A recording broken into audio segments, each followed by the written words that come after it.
kung saan ka man pumunta o kahit saan ka man magpunta, lagi mong hahanapin yung babaeng magsasabi sa'yo na gusto kanyang bugbugin kahit hindi mo naman siya syota.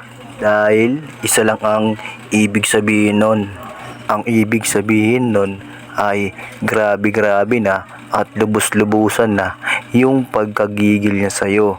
Kaya gusto kanyang palu-paluin, kurut-kurutin o lamog-lamugin. Kaso hindi niya magawa kasi nga hindi ka niya maaring mahawakan literal. Ngunit ang pinakamotibo talaga ng isang babaeng nagsasabi sa'yo na gustong-gusto kanyang lamugin o bugbugin ay gusto ka lang talaga niyang tikman. Kaya hanapin mo ang babaeng nagsasabing gusto kanyang bugbugin.